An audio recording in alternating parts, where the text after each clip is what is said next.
Italy, Spain এবং পর্তুগালের visa চাইলে কি করে দিতে পারবো? আপনার পাশের বাড়ির এক চাচাতো ভাই থাকে, আপনি তাকে টাকা দিচ্ছেন, সে চাইলে কি আপনাকে ভিসা করে দিতে পারবে? টাকা হলে কি ভিসা এখান থেকে কিনে আমি আপনার জন্য পাঠাতে পারবো? এরকম প্রশ্ন আমাকে অনেকেই করেন। আজকে খুব গুরুত্বপূর্ণ কিছু বিষয় আপনাদের সামনে আমি উপস্থাপনা করব, এবং আমার এই ভিডিওটা আজকে পাবলিকলি করার পরে হয়তো অনেকের কাছে ভালো লাগবে না বিষয়গুলো, কিন্তু আমি বর্তমান অবস্থানটা, এখানে বর্তমান চলমান অবস্থানটা আমি আজকে আমার এই ভিডিওর মাধ্যমে আমি আপনাদের সামনে ধরে তুলবো। কারণ এখানে বর্তমানে অনেক বাংলাদেশি ভাইয়েরা প্রতারণার শিকার হইতেছেন। অনেকের কাছে ইটালিতে টাকা দিচ্ছেন, ভিসা দিতে পারতেছেন, আপনাকে 6 মাস 1 বছর যাবত আপনাকে ঘুরাইতেছে, না পারতেছে ভিসা দিতে, না পারতেছে আপনাকে আনতে। এরকম প্রশ্ন আমি প্রতিনিয়ত অনেক পাই যে ভাই পাশের বাড়ির এক চাচাতো ভাইয়ের কাছে টাকা দিছি, তো পাশের গ্রামের এক লোকের কাছে টাকা দিছি, 6 মাস বছর হয়ে গেছে, আমাকে ভিসা দিতে পারতেছে না, তো আমার টাকাটা মেরে খেয়ে ফেলছে, এখন আমার টাকাও দিতেছে না। এরকম প্রশ্ন অনেক পাইতেছি আমি। তো এই বিস্তারিত বিষয়টা আজকে আমার ভিডিওর মাধ্যমে আমি আপনাদের সামনে উপস্থাপনা করব। আসসালামু আলাইকুম, আমি স্পেনের পালমা দে মায়োরকা থেকে রাসেল বাহার বলছি। তো আমার ভিডিওর শুরুতেই আপনারা কিছু গুরুত্বপূর্ণ কথা শুনছেন, তো এখন আমি বিস্তারিত বিষয়টা নিয়ে একটু কথা বলবো।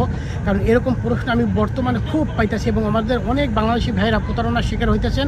অনেকের কাছে টাকা জমা দিয়ে যে ইটালি বা স্পেনে আসবেন বা পর্তুগাল আসবেন, এই ভিসা খোলা আছে কি না, বিস্তারিত বিষয়টা নিয়ে আজকে ভিডিওতে কথা বলবো। তো ভিডিওটা মনোযোগ সহকারে দেখবেন, আর যদি ভালো লাগে অবশ্যই ভিডিওটা শেয়ার করে নতুনদের দেখার একটা সুযোগ করে দেবেন, নতুন করে জানি আর কোনো ভাই জানি প্রতারণার শিকার জানি না হয়। হয়তো আমার ভিডিওটা পাবলিকলি করার পরে অনেকের কাছে ভালো লাগবে না, কিন্তু বর্তমান পরিস্থিতিতে আমি চিন্তা ভাবনা করে দেখতেছি এই ভিডিওটা না করলেই নয়, আর এই ভিডিওটা আমি পাবলিক না করলে আমাদের অনেক বাংলাদেশি ভাইয়েরা নতুন করে আরও প্রতারণার শিকার হবে।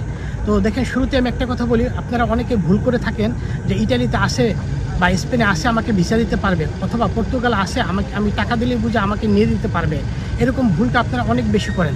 অনেকে পাশের বাড়ির একজন হয়তো ইটালিতে থাকে, হয়তো 1 বছর বা 2 বছর যাবত উনি আসে, বা 5 বছর যাবত আসে, আপনারা করেন কি 1 লাখ বা 2 লাখ টাকা ওনার কাছে দেন, ইটালির একটা ভিসা জানি সে জানি আপনাকে দেয়।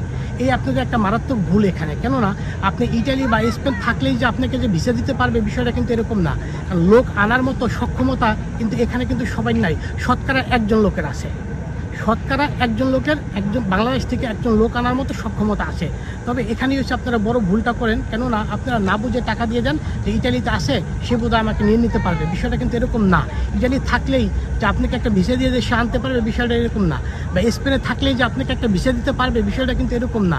কারণ এখানে লোক আনার মতো একটা দক্ষতা থাকতে হবে, হয় তার ব্যবসা থাকতে হবে, বা এই লাইনে তার অভিজ্ঞতা থাকতে হবে, বা এই লাইনে তার ভালো লয়ার বা উকিলের সাথে তার যোগাযোগ থাকতে হবে, তাহলে সে লোক আনতে পারবে। যে ভিসা বের করার মতো তার একটা দক্ষতা এখানে থাকতে হবে। তো আপনারা ভুল করেন কি, যে পাশের বাড়ির এক চাচাতো ভাই হয়তো 1 বছর বা 2 বছর যাবত আসে, আমি তার কাছে টাকা দিয়ে দিই, সে বোধহয় আমাকে নিতে পারবে। হয়তো আরও 5 জনের কাছ থেকে টাকা নিছে, ওটা দেখে আপনি যান। আসলে এই 5 জন 10 জনের কাছ থেকে সে যদি 1 লাখ করে বা 2 লাখ করে টাকা নেয়, তার কাছে কিন্তু মোটা একটা অ্যামাউন্ট তার কাছে জমা হয়ে যায়। এটাই তার ব্যবসা। এরকম ব্যবসা ইটালি স্পেনে অনেকেই করতেছে। তো এখন আমার এই ভিডিওটা দেখার পরে হয়তো তাদের কাছে খুবই খারাপ লাগবে, কিন্তু বাস্তবতাটা আমার আপনাদের সামনে উপস্থাপনা করতে হবে। কেননা আপনারা অনেকেই এই জায়গা থেকে ক্ষতিগ্রস্ত হইতেছেন। এই ইউরোপের স্বপ্ন দেখে আপনারা অনেকে ক্ষতিগ্রস্ত হইতেছেন, এবং আপনারা ভুল জায়গায় আপনারা টাকাগুলো দিতেছেন। শতকরা 1জন লোকেরও ইউরোপে লোক আনার মতো সক্ষমতা খুব কম আছে। হ্যাঁ, তো 1% লোক আপনি ধরে নিতে পারেন যে শতকরা যদি 1জন লোকের যদি সক্ষমতা থাকে, তাহলে আপনার ওই 1জন লোককে আপনার খুঁজে বের করতে হবে, ভালো একটা মাধ্যমে আপনার টাকা জমা দিতে হবে, এবং আপনার ডকুমেন্টসগুলো তার হাতে দিবেন, যেখান থেকে আপনি নিরাপদ, এবং আপনার ভিসাটা যদি নাও যদি হয়, আপনার অর্থটা যেন আপনি জানি ফেরত পান। আমি সবসময় এই উপদেশগুলো আপনাদের দিই। এরপরও কেন জানি আপনারা ভুল করে এরপর আসেন যে ভাই আমি ভুল করে ফেলছি, এখন তো আমি টাকা পাইতেছি না, আমাকে না পারতেছে ভিসা দিতে, না পারতেছে আমাকে টাকা দিতে। তো শতকরা 1জন লোকের আছে। আর কারা পারবে? এখন ইটালিতে যদি একটা লোক যদি পুরাতন 10 বছর বা 20 বছর যাবত ওখানে বসবাস করতেছে, তার ফ্যামিলি নিয়ে আসে, সে একটা সুনামের মাধ্যমে আছে, সে একজন ভালো লোক, তার ওখানে ব্যবসা বাণিজ্য আছে, সে চাইলে একটা লোকের ভিসা দিয়ে আনতে পারে। তার আরও 10 জনের সাথে তার ওড়া বসা আছে, তার একটা লিঙ্ক থাকতে পারে। এখন একটা লোক নতুন আসছে, 2 বছর বা 4 বছর আপনারা তার কাছে টাকা দিয়ে দিলেন, সে তো লোক আনার মতো সক্ষমতা নাই। কারণ সে তো আপনার টাকাটা নিয়ে তো আরেকজনের কাছে দিবে, সে আরেকজনের কাছে দিবে, এভাবে হাত ঘুরবে, এরপর আপনার বিষয়টা হয় না। না হওয়ার পরে সে টাকাটা মাইর খায়, আপনার টাকাটা দিতে পারে না।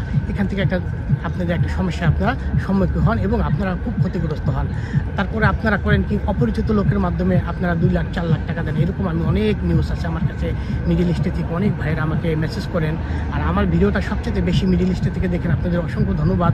কিন্তু আমি সবসময় উপদেশ দিই, পরিচিত মানুষ ছাড়া আপনার টাকা পয়সা জমা দিবেন না, লেনদেন করবেন না, এবং প্রযুক্ত পরিমাণ ডকুমেন্টস রাখার পরে এরপর আপনার অর্থ দেবেন। এরকম ডিল আপনারা করতে পারেন যে ভিসা দেওয়ার পরে আমি আপনাকে টাকা দেবো, ভিসা না হওয়ার আগ পর্যন্ত কোনো টাকা দেবেন। পরে দেখবেন আপনাকে কিছু লোক বা কিছু দালাল আপনাকে বলবে যে ভাই আমি আপনাকে ভিসা করে দেওয়ার পরে আপনি আমাকে টাকা দিবেন। আপনাকে এই ফাঁদে ফালাইয়ে আপনি যখন তার কাছে ডকুমেন্টসগুলো দিবেন, এরপরে দেখা যায় কি আপনার কাছ থেকে বলে যে 50,000 টাকা দেন আপনাকে মেডিকেল করাবো, তো 20,000 টাকা দেন আপনাকে আমি এই ডকুমেন্টস করাবো, তো 30,000 টাকা দেন আমি আপনাকে এটা করতেছি, ভিসার ফি লাগবে, এই বলে দেখা যায় আপনার কাছ থেকে 1.5 লাখ 2 লাখ টাকা নিয়ে যায়। 6 মাস বছর পরে আপনাকে ব্লক করে দিতেছে, আপনি তাকে পাইতেছেন না। এরকম নিউজ আমি অনেক পাইতেছি, আমার ফেসবুকে অনেক ভাইরা মেসেজ দেন। আমার এই ভিডিওটা দেখার পর আপনারা একটু সতর্ক হন, পরিচিত লোক ছাড়া আপনারা কাউকে অর্থ দিয়ে লেনদেন করবেন না এবং উপযুক্ত পরিমাণে ডকুমেন্ট ছাড়া আপনারা কখনোই লেনদেন করবেন না। আর একটা কথা মনে রাখবেন যে স্পেন বা ইতালি বা পর্তুগালে ভিসা দেওয়ার মতো সক্ষমতা সবার নাই, শতকরা একজন লোকের আছে এই সক্ষমতাটা। তো আপনাদের এই বিষয়টা মাথায় রেখে আপনাদের যাচাই বাছাই করে ভালো একটা লোক খুঁজে বের করে এরপর আপনি অর্থ দেন, আপনি ইউরোপে আসেন, আসলে একদিন ইনশাল্লাহ আপনিও ইউরোপে সফল হবেন। তো আপনারা সবাই ভালো থাকবেন, আপনাদের সবাই সুস্বাস্থ্য কামনা করছি।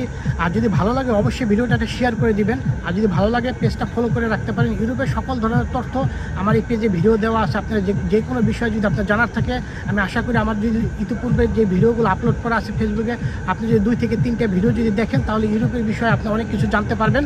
তো ভালো থাকবেন, আল্লাহ হাফেজ, আসসালামু আলাইকুম।